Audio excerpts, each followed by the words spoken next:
పట్టనమ్మా మీరు రాకపోతే పట్టపోరా మీరు 2 చేపలు పట్టుకుంటే ఏమైందయ్యా ఊరు ఉంచారు కానీ మేము 2 పట్టుకుంటే ఈ చేపలు నడిచిపోయినాయా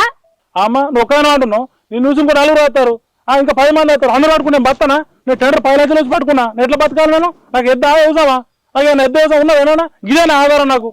నువ్వు బాగా ఒక్కరిని పడుతున్నావు ఒకరు పడుతున్నావు అంటున్నావు ఏ ఆగే నీ చేపలేం పట్టలే కానీ పట్ల అంటే నువ్వు దిగినావా పట్టడానికి దిగకపోతే ఎందుకు దిగినావు పట్టాను అవి వట్నే ఏర్పడే చూసుకోపో చూసుకోవాలంటే ఇప్పుడు నువ్వు దిగపో ఓడపోవా లోలికాయ మళ్ళీ ఇంకా ఎందుకు అదురుతాను నువ్వు పడితే మా దగ్గర చేపలు చూస్తాను మమ్మల్ని తిట్టు అటు పచ్చి ఎందుకు ముంగట ఎందుకు దిగిరామా మీరు పట్టాని మిమ్మల్ని ఇంకోళ్ళు దిగుతారు మిమ్మల్ని చూసి ఇంకోళ్ళు దిగుతారు ఇంకోళ్ళు దిగిండ్రు ఇప్పుడు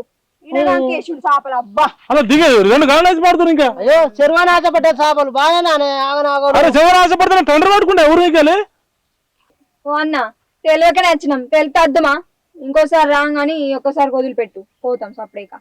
ఒరేక ఇది బాలే ఉన్నది ఎందుకు ఇచ్చి పెడతామా నేను ఇట్లా ఎన్నిసార్లు వచ్చారో మీరు ఇవాళ చూసేపడి దొరుకుతారు మీరు ఇట్లా ఎన్నిసార్లు వచ్చారు మీరు అయ్యో అన్న ఆగలేవే మా బాయిలోకి వాళ్ళే ఈ చెరువులో ఒక చేప పట్టుకుంటాను వచ్చిన మా మరదలు పానం కొట్టుకుంటుందా అంటే గట్లెట్లు ఉండేది నేను మా కుల సంఘం కలిసి పెద్దమందిలో పిలిపిస్తా గప్పుడైతే మీరు దొరుకుతారు మీరు దాని తీస్తే మీకు గప్పుడైతే ఆగమంటే బియ్యమన్నా మీకు అంత పని చేయకయ్యా మా వాళ్ళు తెలియక వచ్చిండ్రు ఏ అన్న మళ్ళా సార్ రామే తప్పైంది రామే అన్న ఇచ్చిపెట్టే అద్దే పట్టలేదు అన్న ఒక్కడు కూడా పట్టలేదు మేము మీకు చేపలు అయితే వాళ్ళేగానే ఏ అన్న పల్లె నాతోడే సరే సరే నేను చూసిన వాళ్ళు లెక్క పడ్డదా పల్లె నేను చూస్తా ఇంట్లో మీరు ఉండు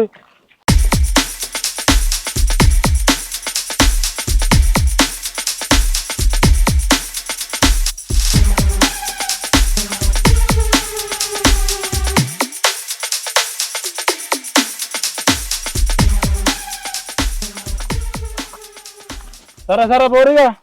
ఈ మళ్ళీ ఇట్లా వచ్చారు మళ్ళీ ఇట్లా వచ్చి దండు తీసా విడిచిపెట్ట వినవాడా ఇక చేపలు ఏం మళ్ళా పోతున్నా ఊరు మనసులోనే రాగురిగా దండు తీస్తాం వాళ్ళు వెళ్ళిపోవడం నేనే సరే చేపలు వేసుకున్నా నీళ్ళు నలుతురు మొత్తం ఉన్న కాడికి